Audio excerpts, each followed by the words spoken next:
throughout the message. In John chapter 2, Jesus and his disciples find themselves at a wedding.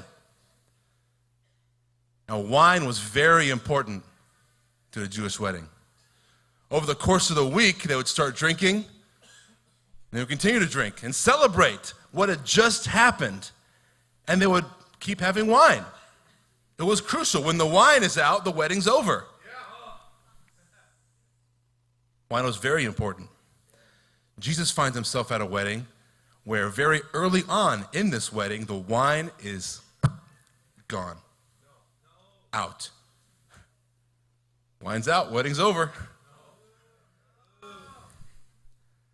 So we're going to figure out and see how Jesus handles a situation where there is no wine. Today's message is called Better Wine. And today we're going to be talking about what happens when you run out of wine.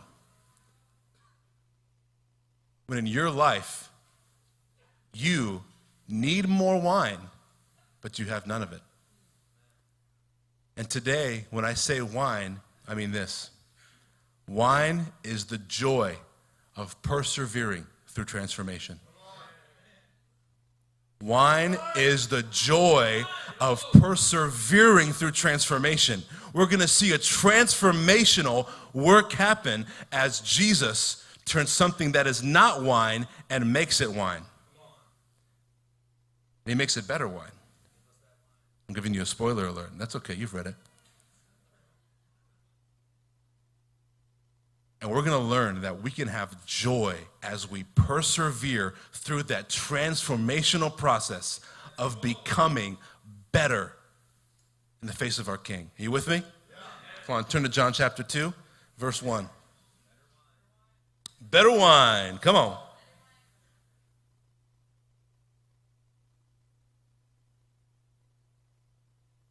John chapter 2, verse 1. On the third day, a wedding took place at Cana in Galilee. Already the details are important. On the third day. Now, the third day means the third day of the week. Weddings were traditionally held starting on the third day of the week. A little fun fact, this was because on the third day of creation, anybody know what's different about the third day of creation? It was good twice. Doubly good. So they believed that the third day was something special and rich. It was doubly good. So let's put something great like a wedding and start it on the third day. So Jesus comes to this wedding on the third day. The wedding has just begun. We'll read on. Jesus' mother was there, and Jesus and his disciples had also been invited to the wedding. When the wine was gone, Jesus' mother said to him, "They have no more wine." What are we going to do? The wedding's practically over now. See, Mary must have had some sort of insider information, have been close to the wedding because she knows what's going on in the back. And she sees, listen, Jesus, the mother of the bride's my girl, and she's saying they are out of wine. And Jesus, you know what happens when they're out of wine. It is not good. And so she goes to Jesus. Look at how he responds. "Dear woman, why do you involve me?" Now, listen, young men, this is not an opportunity for you to now address adults as women. Don't do that. It will not go well for you in Holy Rollers the next time. Saying woman is the equivalent of saying, ma'am. He says it several times, and it's always endearing. So try saying ma'am, young men. "Why do you involve me?" Jesus replied, "My time has not yet come." His mother said to the servants, "Do whatever he tells you." Now, Mary understands the situation and knows that there is a problem. We have several days of celebrating left. The wedding has just begun. It's going great, but we ran out of what we need to keep it going. The people are expecting to drink and eat to their fill, and now what they expected is just not there anymore. We are out of it, and people are going to leave. She goes to Jesus. This gives us our first point, is that Mary goes to Jesus and trusts him to do something she's never seen him do before. You see, we'll find out later in the passage in verse 11, this is Jesus' first miracle. We have a filter on the whole book. We've read it all. We've seen Jesus. It's like, of course he could turn water into wine. We've seen him feed 5,000 people, raise the dead. He raised the dead. Come on, this is like child's play. This is Jesus' very first miracle. Mary had not seen Jesus perform a miracle. His disciples had not seen him perform a miracle. Perhaps Jesus had never seen himself perform a miracle. But what happens? There is a problem that they're having. We're out of wine. We don't know what to do. What is Mary's response? She goes to Jesus. Think about that simple truth. Problem, Jesus. Mary saw a problem. She did not start to, who on earth didn't get enough wine? Are you kidding me? So you had one? Broke the microphone for a minute. She didn't blame anybody. She didn't point the finger. Hey, it must be your fault. You're the guy who's supposed to get the wine. That's your name, the guy who gets the wine. What the heck? She didn't try and solve it by herself. Listen, I have some money. I'm going to go. I'm going to market. I'm going to get some more wine. Don't worry. I will figure it out. You wait here, honey. I got this. No. She goes to Jesus, the only one who can solve the problem. Your lack of wine, you not having the joy you need to persevere through transformation, can only be solved by going to Jesus. That is the only way you're going to solve it, not by blaming other people for where you're at. You don't understand, it's their fault, they made me this way. If they were only act this way, then I would be It's not going to solve your problem. It's not going to give you the joy to persevere that you're looking for. Jesus will. And what's so wonderful is that she goes to Jesus having never seen him do it before. There are many of you in here who are in this state of having no wine. You recognize the need for transformation in your life, and you realize you need more of it. You need to keep growing. Your family's depending on it. Your peers are depending on it. Your pastors, they want you to grow up and to be more and more and more, but you feel like you're empty and you have nothing left. It's going to require a faith for him to do something you have never seen him do before. It's going to require you to pull up your bootstraps, for you to trust in the Lord and say, Lord, I have never seen you pull me out of a pit like this.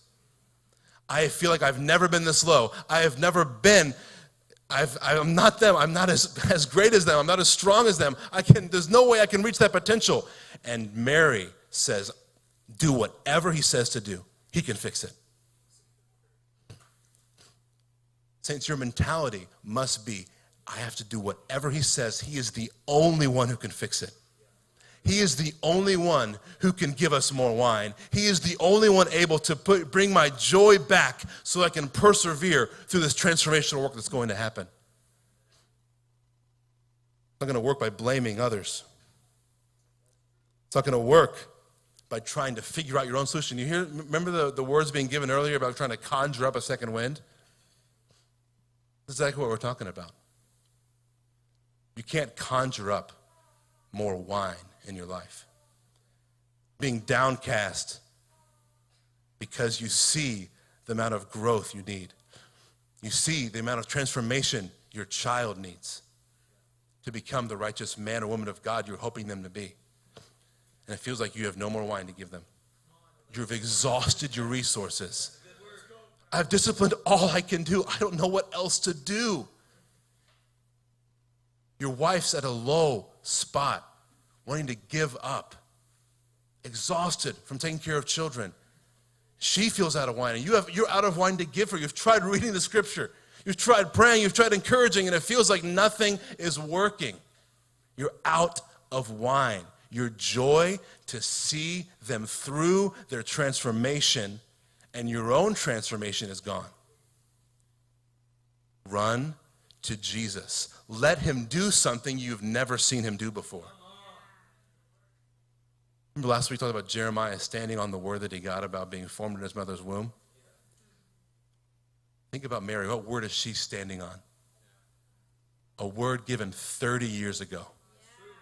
30 years ago, that a child would be born unto her. He would be king.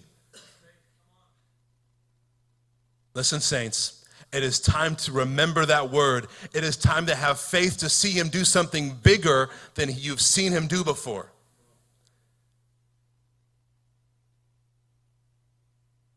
You know, this idea of joy through transformation was quite convicting. As you know, we recently bought a house next to Ben's and all the other pastors. Woohoo! It is literally my dream come true, people.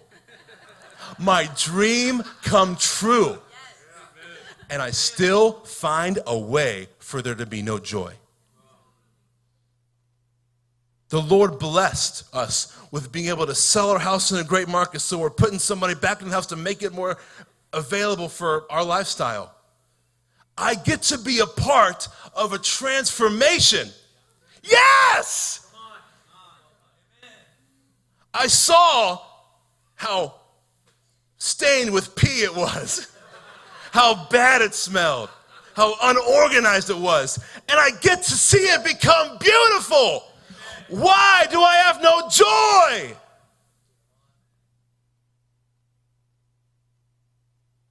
My wine was running out. And fixing more things in the house wasn't going to solve it. Complaining to my wife wasn't going to solve it. Trying to convince my brothers to throw me a pity party wasn't going to solve it. Going to Jesus to tell him, fill me up. Fill me up with new wine, Lord. That is the only way it's going to be solved. Now it's like, of course you can get excited about a house. The house is great. You live in it. How about your soul? How about your soul, saints? It's time to get excited about the transformation in your soul, Javi. It's time to get excited about the transformation of your soul, Eric. Of your soul, Rob. Of your soul, Hunter. You get to live in the transformation that's coming for your soul. So ask the Lord, I've never seen you do it before. Give me that wine, though. Transform me into better wine. Come on, Lord, I know you can do it. It doesn't feel like you can or that I can make it, and I had nothing left. But he can do it.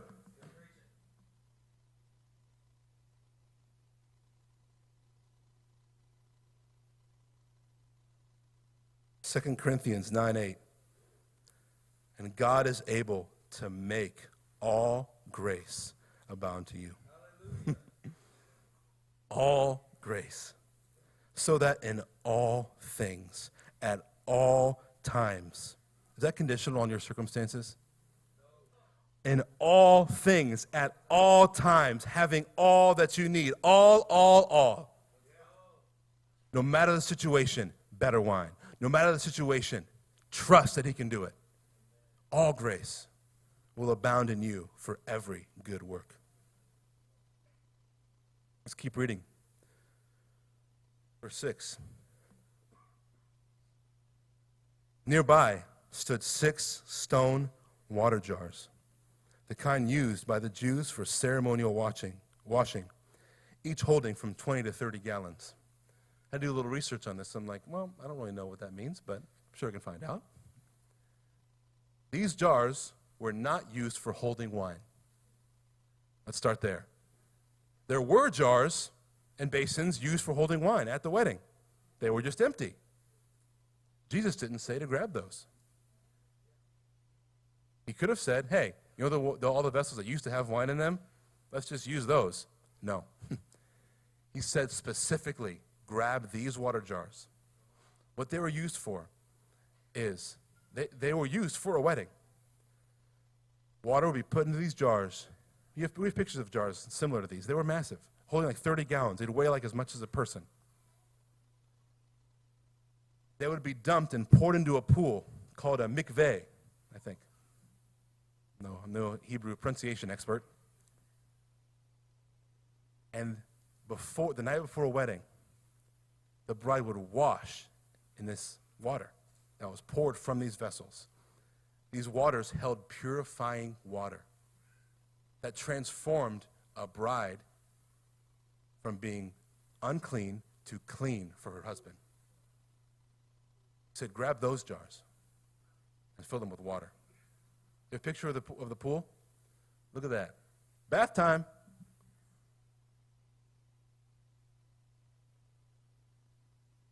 Bring us to our second point. For us to take up to drink of that joy that we can have in persevering through transformation, we have to take up the new vessel. The Lord has a new vessel for you to take up to hold this new and better wine. Look at this.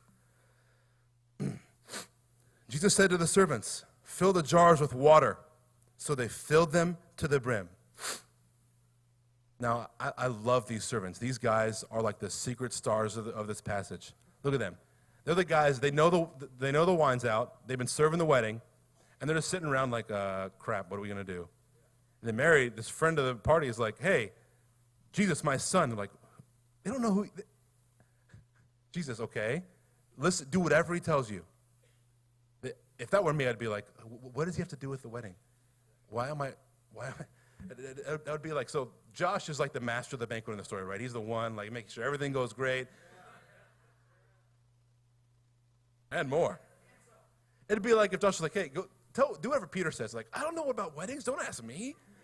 And the servants are like, why do we ask him? He doesn't know about weddings. But Mary asked them, do whatever he says. Do they grumble? They do exactly as he says, immediately. There's a lesson here for us. There is an immediate obedience required for you to use a new vessel for the new wine you're going to receive. Look at this. Turn to Luke 5. Why are you turning there? These servants knew how wine was made. You get grapes, you dance on them a little bit, you crush them, and then what? You wait. Time. Time is crucial to wine. And so they know, here's our situation. We need more wine. Mary says, hey, I know who can help. Jesus, do what he says. He says, put water in the jars. They're like, what do you mean put water in the jars? That has nothing to do with making wine. Again, this is what I would do. Their response is immediately into action. Whatever you say, I'll just do it. See, that is the kind of obedience to trust him to do something we've never seen him before that we're going to need. That whatever he says to do, we jump into action and we do it. Been on that for a while, but we're going to move on. Look at this. Luke 5, 36 to 39. He was also telling them a parable. No one tears. Oh, backstory. You know what he's talking about right before he says this? He's talking about fasting and a wedding. Huh. Lots of wedding and wine going on right now. That's interesting. More on that some other time. He was telling them a parable. No one tears a piece of cloth from a new garment and puts it on an old garment. Otherwise, he will both tear the new garment and put it on. Otherwise, he will both tear the new, and the patch from the new garment will not match the old. No one pours out new wine into old wineskins. Otherwise, the new wine will burst the skins and will be spilled out, and the skins will be ruined. But new wine must be put into fresh wineskins. No one, after drinking the old wine, wants new, for he says, the old is fine. What's going on here? He is describing the transformational process that goes from your old life to your new life. And we like our old life. In your flesh, you like it. Does anybody have like an old piece of clothing you like won't get rid of? Yes. That looks awful, has holes in it. I have these shoes that are falling apart. I just won't get rid of them though.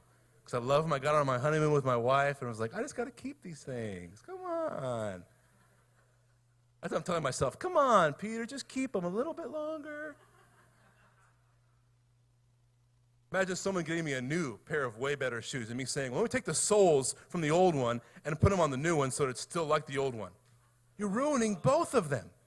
Just wear the new one. Just wear the new one. This is how our souls work, like wine. For transformation to happen, we need a new vessel. For your ongoing transformation, you need to continually throw away your old way of life and take up the new one. Taking up a new vessel for him to pour new wine in. Because many of us have an old vessel that we like to drink from. It looks terrible, smells terrible, but we love it. And what this is saying is you cannot live with the transformational power and breakthrough the new vessel will give you while trying to drink and use it from here. You have to throw away the old vessel. And they didn't even shatter. That was very impressive. Pick up the new, throw away the old vessel. It is. Where'd you go? Where'd you go? This old vessel is going.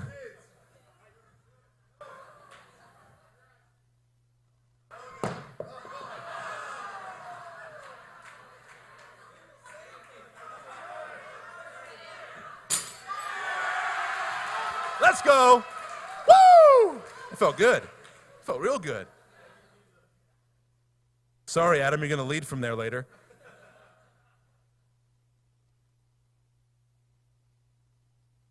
Jesus is saying, you can't put the new wine I'm going to give you in your old vessel.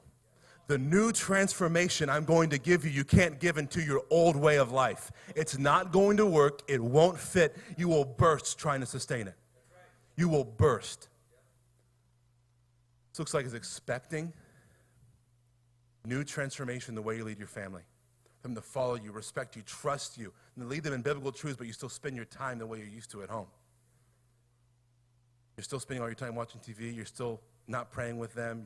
But you're expecting better results, but doing the same thing. You have to break the old vessel. Jesus didn't ask for the old vessels the wine used to be in. He asked for something new.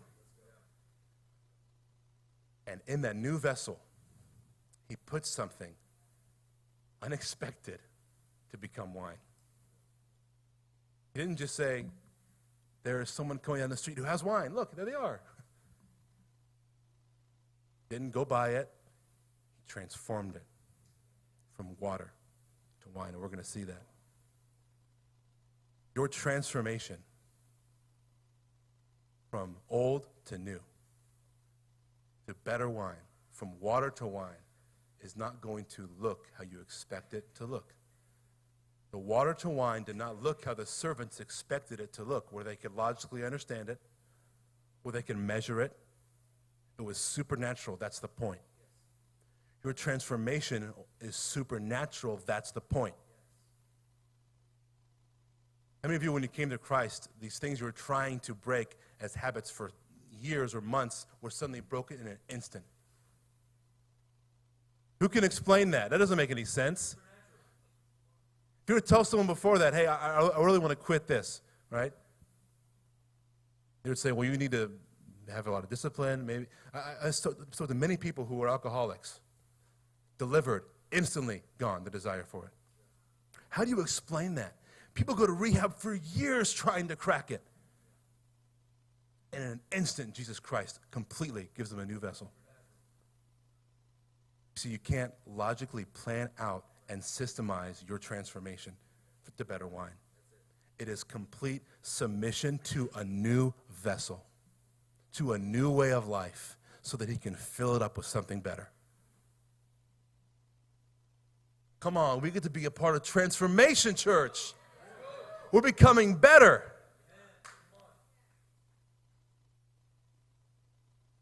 And time isn't going to just do it. Time was essential to wine. And it was the best wine in a moment. You just need time. You just need a ton of time. Lots of time. It'll be better. Just diligence. If you just persevere, you put it in the system, you'll just be better. It just takes time. He made the best in a moment of transformation. Jesus Christ, when you let him fill you with his living water, can transform you in a moment to better than you've ever been. Might be something you've never seen before. But you can trust him and believe him. Come on, you with me, church? Let's keep reading. This is a good story. Verse 8.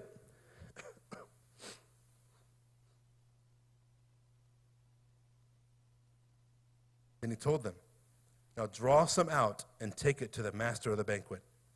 Again, immediate obedience from these guys. This is what would have been customary. The master of the banquet, Josh Nilsson, would have tasted the wine before giving it to everybody else, because he would make sure it's not terrible before he give it to hundreds of people, like a good person would do. So Jesus says, listen, I know you just poured water in there. I didn't touch it. I didn't speak over it. He didn't do any of those things. That's usually how we see Jesus do miracles going forward. He puts his eyes on them. He speaks something. He merely gives them instruction. And his will turns it into wine. His will is so much more powerful than any action you could ever take. So much stronger. He is the one who wills and works in you. Come on. He wills it, and it happens. They did so, and the master of the banquet tasted the water that had been turned into wine. He did not realize where it had come from, though the servants who had drawn the water knew. So many times, our transformation comes. You see that drastic transformation in someone's life. It's like, where did that come from? Out of nowhere. You've seen this in your friends' lives, in your spouse, and your children. Out of nowhere, they've become more righteous. Why? Because they're letting the transformational power of Christ change them in a moment. You know where it comes from, where it goes. It's like that second wind. Where did the cloud come from? Wasn't there 6 times ago, but now it's here. And now we have faith.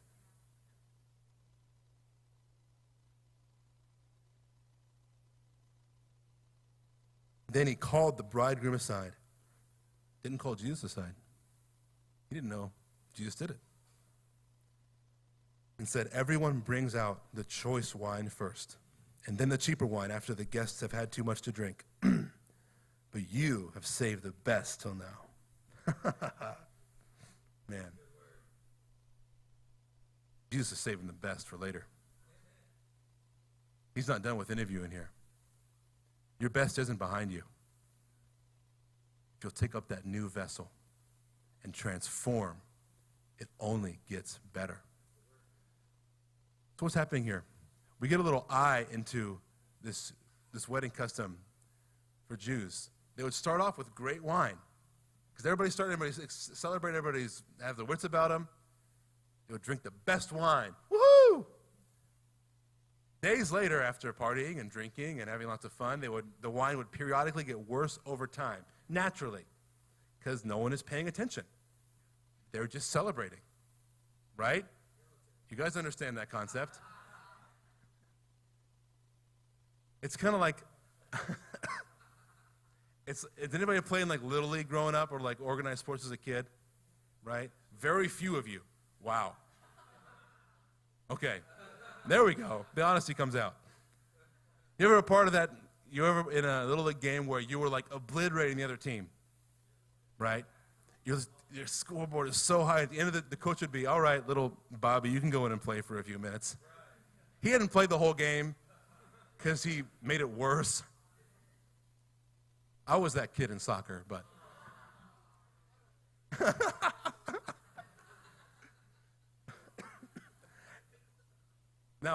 went to a private Christian school. I was usually the team that was happening to, where they would put in the bad kids, but that's okay.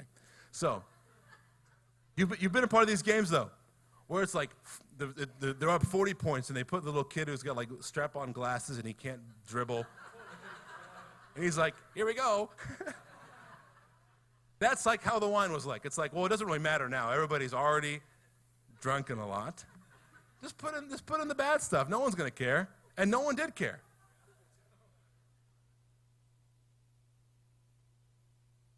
Not so with Jesus. Jesus is constantly turning the tables on our expectations and what we expect. Jesus saved the best for last. He didn't have to. He could have made wine that was mediocre and no one would have cared.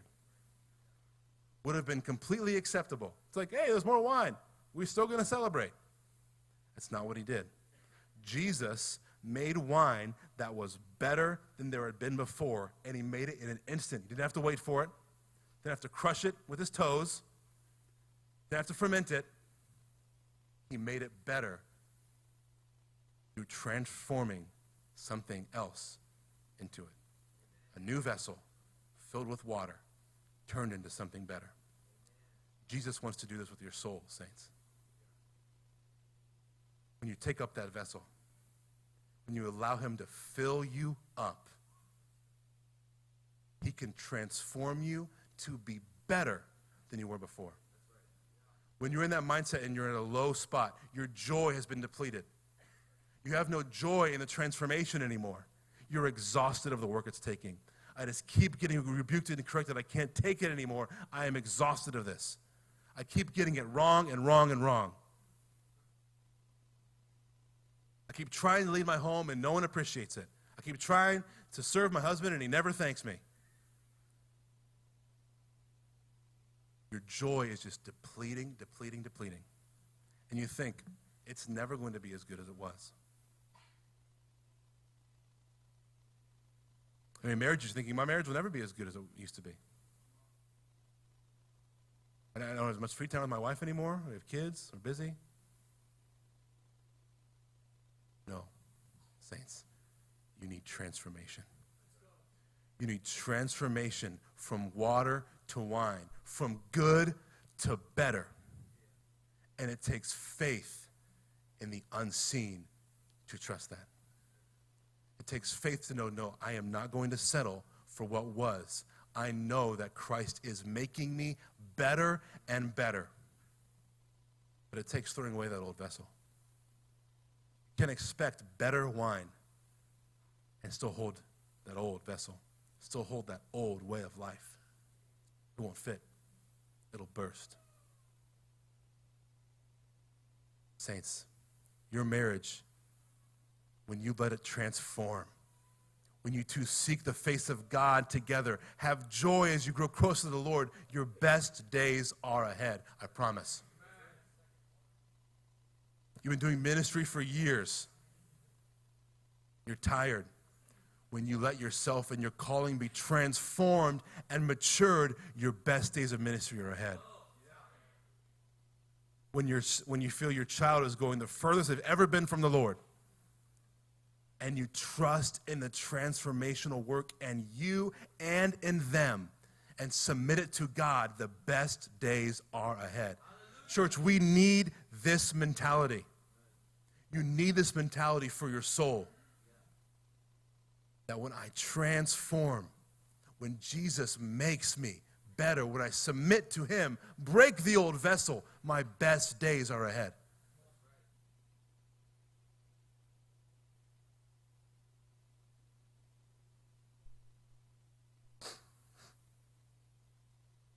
Now, before faith came, this is Galatians 3, 23 through 27.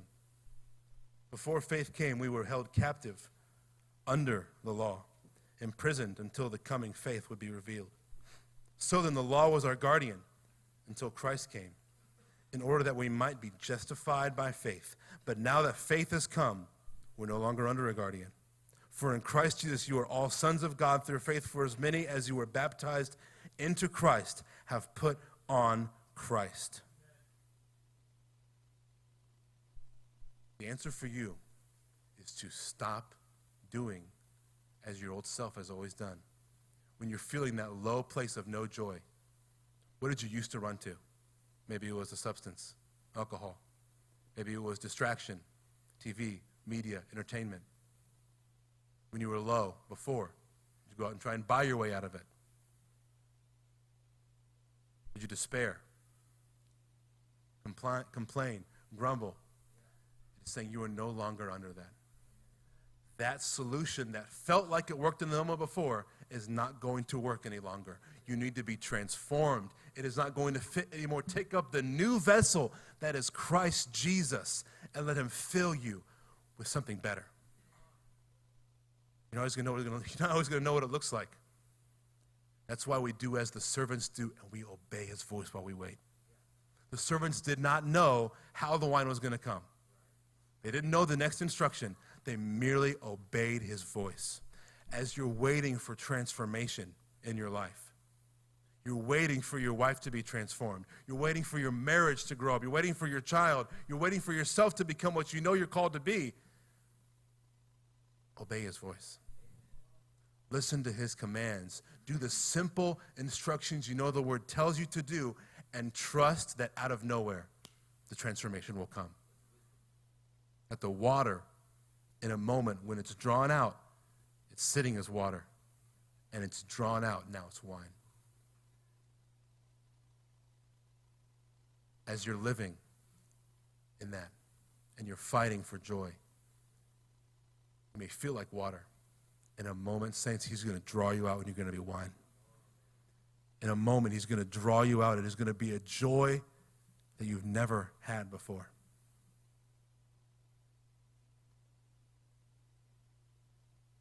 It's been this constant battle of joy and hope, despair in building this house. One moment I'll be through the roof, praising God, and next I'm very frustrated because I need transformation. I need better wine than was there before. The way I used to cope with those things, I've noticed aren't working anymore. Further dependence on him. And it may start as a small cloud. It may start as something you can barely see over the horizon. But that better wine is coming, saints. That better wine in your marriage is coming. Keep letting Jesus transform you. Keep running to him with your problems. Don't run to any other solution. Be like Mary, run to Jesus immediately and trust that the new wine's going to come. It's not going to come from anywhere else.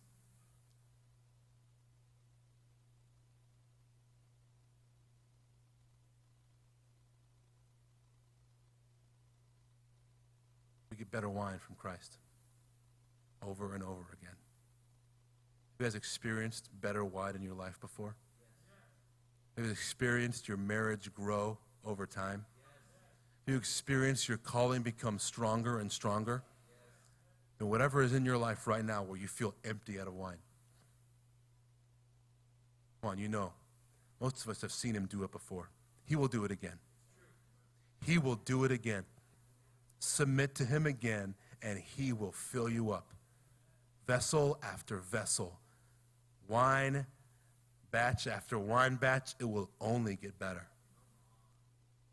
And he did this by spilling his wine. He gives us better and better wine by laying down his life for your sins. That is the transformational process. He dies so you can live. His wine is spilled to give you better wine. Come on, we don't deserve that. We don't deserve that. You stand to your feet. Worship team, will you come up here?